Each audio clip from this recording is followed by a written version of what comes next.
हर हर महादेव। देवों का देव महादेव जी के चरण में प्रणाम करती हूँ, मेरा प्रणाम स्वीकार हो।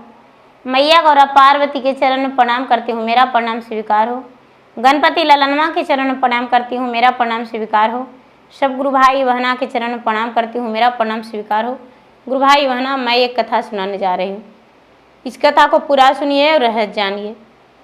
आदि नहीं, आदि सुनने में शिव गुरु का अपमान होती है, पूरा सुनने में ज्ञान होती है।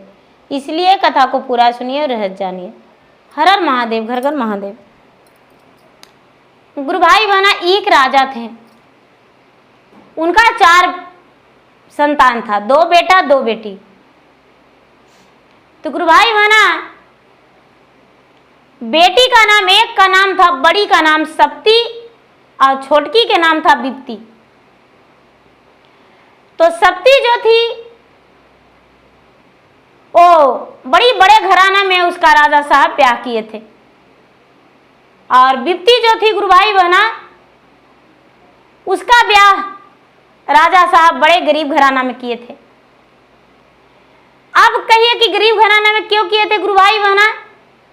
तो विप्ति जो थी वो बहुत बड़ी पुजारी थी, भगवान के पूजा पाठ करती थी। तो विप्ति को देखना राजा साहब पसंद नहीं करते थे, इसीलिए गुस्से में आकर उसको ब्याह गरीब घराना में कर दिए थे।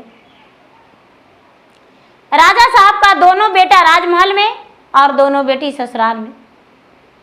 धीरे धीरे समय बीतता जा रहा था गुरु भाई बहना। रक्षाबंधन का दिन आया, और जब रक्षाबंधन का दिन आया तो बड़ी बहन राखी बांधने के लिए आई गुरु बहना। तो बड़ी सारा मिठाई लेकर आई और चांदी का राखी लेकर आई, सोने का राखी लेकर आई। अपने भाभी के लिए 16 श्रृंगार लेकर आई।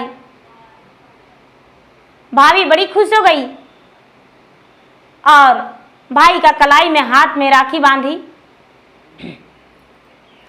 16 श्रृंगार अपने भाभी को दिया। राखी बांध के पेन ओढ़ के अपना ससुराल चली गई गुरु भाई बहना मायके से। विप्ति आई गुरु भाई बहना, तो उसको घर, विप्ति के घर एक गाय थी, गाय दूध देती थी। तो विप्ति सोचती है कि मेरे पास तो पैसा नहीं है, क्या करें। थोड़ा सा धान था गुरु भाई बहना, तो खपरी धिकाई और धान के लावा भूंज दी, और लावा भूंज के और कहती कि क्यों नहीं गैया के दूधवा के हम खोवा मार दें। तो गैया के दूधवा के खोवा मार दी और चीनी के पाक कर दी। अब पाक करके गुरु भाई बहना धान के लावा के छोटा छोटा लड्डू बना दी, और लड्डू बना के और सोची कि संदेश हो गया, मेरा भाई को राखी बांधने में बहुत अच्छा रहेगा। वो रख ली। कहती कि अरे मेरे पास तो पैसा नहीं है कि हम भाई के लिए राखी खरीद सकें। गुरु भाई बहना क्या कि अपने आंचल फाड़ के, नया साड़ी था, आंचल फाड़ के और उसमें से रेशमी धागा निकाल के और बड़ा सुंदर से उसका राखी बनाई, और राखी बना के और रख ली धागे से गूंथ के। सोचती है मेरे पास तो राखी भी हो गया और मिठाई भी हो गया, थोड़ा दूध ले लेते हैं, अपने भैया के, भाभी के लिए खीर उर बनाएगी मेरा भाभी। गुरु भाई बहना, बेचारी विप्ति जो थी एक डब्बे में करके दूध ले ली, अब थैली में मिठाई ले ली और राखी ले ली और चल दी अपना मायके। मायके आई गुरु भाई बहना, तो भाभी उसके छत पे बैठी हुई थी। शाम हो चुका था। उसके द्वार पे जो थे बहुत सारे लोग थे, उनके भाई बड़े लोग थे। धान रोपने का समय रहता है, लोग मजदूरी लेने को लिए आए हुए थे। उनका भाई लोग के दे रहे थे मजदूरी। बहन को देख भाई कुछ नहीं बोले। भाभी नीचे आई और बोली कि राखी बांधने आई हो? तो हाँ ठीक है, अंदर चलो। अंदर ले जाने के बाद बैठने को लिए उसे बोली कि सबसे पहले बताओ कि डब्बे में क्या है। ननद बोली बिप्ती की भाभी डब्बा में दूध है, तो अच्छा दूध लाओ, इसको खीर बनाते हैं। खीर बनाने के लिए भाभी उसका दूध रख दी। बोले कि भाई का तो रक्षाबंधन के लिए आई हो, तो बताओ कि भाई को रक्षाबंधन क्या चीज से बांधेगी, मिठाई लेकर आई हो। बिप्ती बोली कि नहीं भाभी, मिठाई नहीं लाए हैं, धान के लवा और खोवा का लड्डू लाए हैं। भाभी उसको देखी, कहती कि ऐसा फेंक दो, ऐसा तो मेरा घर कुत्ते भी नहीं खाता है, मेरे पति के लिए रक्षाबंधन में ऐसा लाई हो, तुम्हें शर्म नहीं आया। अच्छा ठीक है, बैठो खीर बनाते हैं। उसको भाभी मन ही मन सोचती है, गुरु भाई बना कि बार बार ही मुंह उठा के आ जाती है, इसको तो खाने और पहनने का रोजी नहीं है। ऐसा चाल चल देंगे कि जिंदगी में मेरा घर ऐबे नहीं करेगी। बड़े प्रेम से खीर बनाई और खीर बना के गुरु भाई बहना ननद के बोली कि आज तो रात का रुकना है, तो कैसे रुकेगी, खाना खा लो। बोली नहीं भाभी, हम राखी बांध के तुरंत लौट जाएंगे, थोड़ी ना ज़्यादा दूर मेरा घर है, अरे 1 घंटा जाने में लगेगा, छोटे छोटे बच्चे हैं, सबके छोड़ के आए हैं। मेरा घर जो है, जो पानी सर पे चूता है, भाभी घर पे रहते हैं तो किसी तरह से बच्चे को रखते हैं। बिप्ती अपना दुख सुनाने लगी। भाभी उसका कान मूंद ली, कान में रुए डाल ली। भोजन जब बना खीर, तो गुरु भाई बना खीर में जहर भुरभुरवा दी, पूरा छितरा दी और चम्मच से मिला दी और बिप्ती को लाके और खीर दे दी। बिप्ती जब भोजन के लिए बैठी तो कहती है कि भाभी जब से आए, जब से पैर हाथ नहीं धोए हैं, थोड़ा पैर हाथ धो लेते हैं।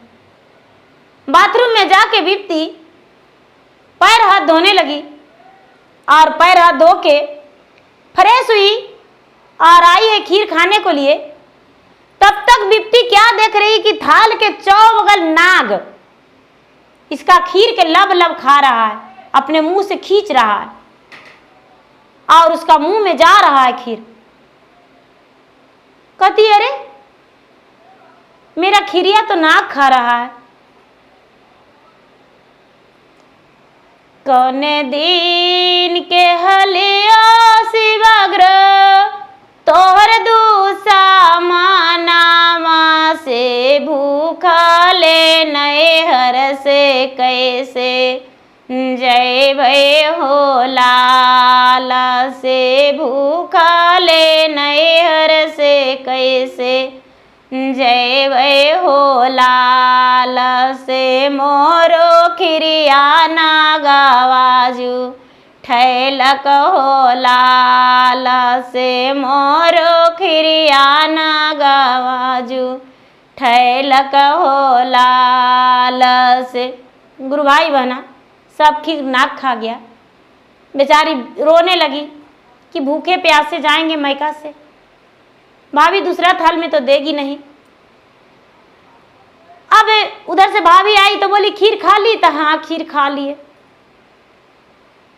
ठीक है, तुम्हारा लड्डू फेंक दिए हैं, तुम्हारा लड्डू जो है मेरा पति नहीं खाएंगे और नहीं तुम्हारा राखी बांधेंगे। राखी दिखाओ।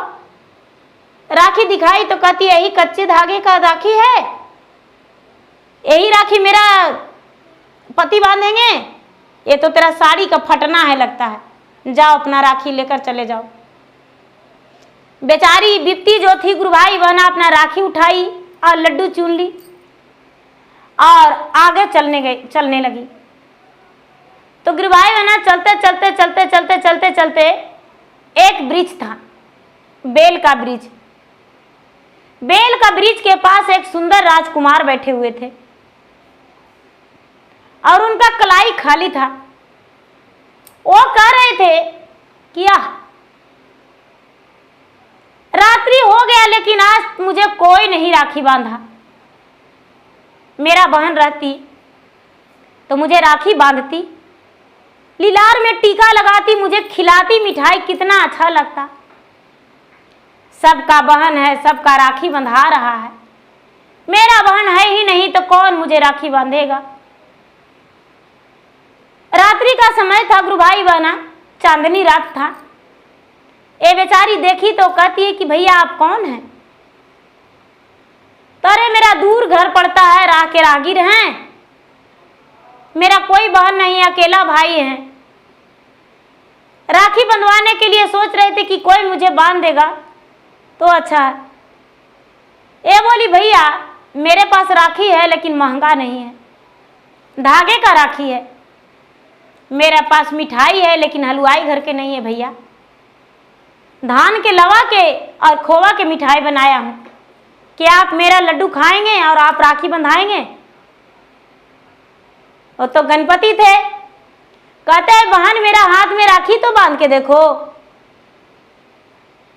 बेचारी निकाली रोड़ी, गणपति के तिलक लगाई और उनके सर पे फूल छीटी, कलाई में राखी बांधी और गणपति के लड्डू खिलाई। गणपति भी इसे खिलाए। लड्डू तो मेवा मिष्टन कितना सुंदर था, अच्छा लगा खाने में। गणपति कहते हैं बहन और बचा हुआ है तो मुझे दे दो। जो भी बचा लड्डू था बेचारी विपत्ति सब दे दिया गणपति को अनजाने में। राखी जो था चमचम चमकने लगा हाथ में। गणपति कहते हैं कि सुनो बहन, जब भी सावन मास रक्षाबंधन पूर्णिमा का दिन आएगा, बिना पूछे माते सोचे समझे इसी ब्रिज के पास तुम आ जाना और इसी ब्रिज के पास बैठकर मेरा इंतजार करना। हम तुमसे राखी बंधाएंगे बहन और राखी बंधवा के जाएंगे।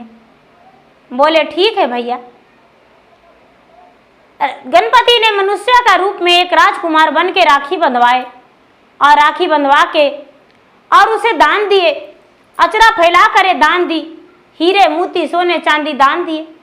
और दान देकर गणपति जो थे बोले कि बहन मुझे भी घर जाने में बहुत लेट हो रहा है, चलो तुम्हें घर तक छोड़ देते हैं और तुम घर सुरक्षित पहुंच जाना, हम भी अपना घर चल जाएंगे। भाई बन के गणपति शिष्या बहना को, विपत्ति को घर तक छोड़ दिए और गणपति अंदर ध्यान हो गए। विपत्ति अपना घर गई। अंदर गई तो बच्चे लोग बोले माँ नानी घर गई थी, क्या लाई हो? बोली बेटा तुम्हारा मामी तो कुछ नहीं दिया है, लेकिन दिया भी तो बहुत कुछ दिया है। झोला में देखती है गुरु भाई बहना तो कई प्रकार की मिठाइयाँ रखा हुआ है, घी के लड्डू रखा हुआ है, बेसन का लड्डू, और इनके आंचल में सोने चांदी हीरे मोती था। अपने पति से बोली पति देव जी अब हम गरीब नहीं रहे, मेरे भाई ने मुझे बहुत दान दे दिया है, चलिए इसे कल ही बेचकर अपना घर द्वार बनाएंगे और हम भी सुखी जीवन जिएंगे। अपने भाई से, अपने पति से भाई के बारे में, भाभी के बारे में कुछ नहीं बताया। दूसरा दिन हुआ, बाजार गया, बेचा खोचा और अपना घर में घर बनाने के लिए काम लगा दिया।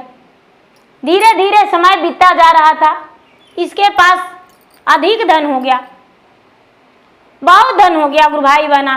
और इसके भाई और बहन जो थे, सपती जो थी वो भी गरीब हो गई और इसका भाई जो था वो भी गरीब हो गया। दोनों के पास बिल्कुल इतना गरीबी हो गया, इतना गरीबी हो गया कि खाने और पहनने का भी लाले पड़ गया। जो इसका विपत्ति के भाभी थी वो बड़ी दुखी जीवन बिता रही थी।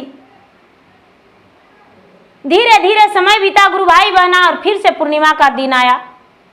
जब पूर्णिमा का दिन आया, चांदनी रात था, पूर्णिमा का दिन आया, सोचती है कि इस बार तो मैं महंगे साड़ी पहन के जाऊंगी और डोली से, और महंगे राखी लेकर जाएंगे और सुंदर सुंदर मिठाइयाँ। भाई को बांधेंगे राखी। ये क्या किया, 2 राखी खरीदी, 3 राखी खरीदी और खरीदकर रास्ते में गणपति मिले, गणपति को राखी बांधी, टीका लगाई और गणपति को मिठाई खिलाई। गणपति का वही मिठाई खिलाई, चने धान का लावा और खोआ का मिठाई, उन्हें बहुत पसंद था। गणपति ने इन्हें नोक जोक दे दिया। अब ये अपना मैका गई और मैका जाकर भाई के पास गई, भाई के कलाई में सोने का राखी बांधी, महंगी साड़ी पहनी हुई बहन डोली से उतरी। भाभी देखकर शौक गई, भाई के लिए सुंदर सुंदर मिठाई लेकर गई थी। भाई कहते हैं कि अरे बहन, तुम्हारे पास तो कुछ नहीं था, पर तुम इतना महंगी साड़ी, इतना महंगी मिठाई, सोने का राखी। बिप्ती कहती है कि भैया, दुखिया को तो कोई नहीं सहारा होते हैं, भगवान होते हैं, इसीलिए मुझे भगवान मदद किए भैया। क्या बताऊं, सारी बातें बताई। जो बिप्ती का भाभी थी वो बोली कि देखो ननद जी, मुझसे गलती हो गया, मुझे क्षमा कर दो, अब दोबारा ऐसा गलती नहीं होगा। बिप्ती बोली भाभी, इसमें क्षमा करने वाले हम कौन होते हैं, क्षमा करेंगे तो भगवान करेंगे, हम नहीं। बोले ठीक है। बिप्ती ने राखी बांध के खुशी खुशी अपना ससुराल आ गई। उसके भैया और भाभी बिप्ती के घर पहुंचे। बिप्ती ने अपने भैया और भाभी को बहुत स्वागत किया और बड़े मान आदर करके उन्हें घर ले गया। मान सम्मान के साथ घर ले जाकर और उन्हें भोजन कराई, उन्हें विदाई में अच्छे वस्त्र दी और धन संपत्ति देकर विदा की। जो बिप्ती की भाभी थी वो बोली कि बहन ननद जी, मुझे भी कुछ रस्म बता दो, विधि बता दो, जो भी हम भी वही करेंगे। बोली देखो भैया भाभी, मैं सुबह उठ के तुलसी में जल डालती हूँ, वो में भी 6 दिन जल डालती हूँ, 7वें दिन नहीं, रविवार का दिन नहीं। और मैं गणपति भगवान का पूजा करता हूँ और भगवान भोलेनाथ का। भाभी तुम भी करो, तुम्हें भी धन संपत्ति सब कुछ हो जाएगा। उसका भाभी जो थी सभी देवी देवता का अपमान करती थी, लेकिन उस दिन से समझ गई कि धन किसी को अपना नहीं होता है। जब बिप्ती के पास धन हो सकता है तो हमारे पास क्यों नहीं। मैं इतना धनवान होकर भी गरीब हो सकता हूं, तो क्या और कोई मेरे जैसा नहीं हो सकते हैं। इसलिए हम भी भगवान को भक्ति करेंगे, पूजा करेंगे और हम भी सेवा करके भगवान से कुछ दया प्राप्त करेंगे। गुरु भाई बहना, उनकी भाभी जो बिप्ती की थी वो घर आई और घर आके अपने बच्चों को और अपने पति को, सबको सुबह सुबह स्नान करने को कहती थी। पूरा परिवार स्नान करके तुलसी में जल डालते थे। भगवान सूर्यदेव के 1 लोटा जल देती थी और भगवान गणपति का और शंकर भगवान का, मैया पार्वती का, सबके पूजा करके, नमन करके, नमः शिवाय जाप करके, तीर्थों के पालन करके और उसके बाद भोजन करती थी। गुरु भाई बहना, उसके भाभी भी पहले की तरह उसके पास भी धन हो गया। भगवान ने उसे अपमान का बदला लिए। विपत्ति बेचारी धीरज बांध के रही। तो लोग कहते हैं गुरु भाई बहना, धीरज धरहूं उतरहूं पारा। समय जो होता है बलवान, लोग बलवान नहीं होते हैं। लोग तो अकड़ के दिखाते हैं गुरु भाई बहना कि मेरे जैसा कोई नहीं है, फलना को मार दिए, चिल्ना को मार दिए, उसको काट दिए। लेकिन गुरु भाई बहना, भगवान जो है एक तिनके का हिसाब लेते हैं। भगवान सबका हिसाब बराबर करते हैं। तो गुरु भाई बहना, मेरा वीडियो अच्छा लगे तो मेरा वीडियो का लाइक करें, शेयर करें। चैनल पर यदि नए हैं गुरु भाई बहना तो चैनल का सब्सक्राइब करें और बेल आइकन घंटी को दबाएं, जो कि मेरा वीडियो का नोटिफिकेशन सबसे पहले आपके पास जाए और आप मेरा वीडियो का सुन सकें, देख सकें, लाभ उठाएं। धन्यवाद। हर हर महादेव, घर घर महादेव। प्रेम से बोले शंकर भगवान की जय।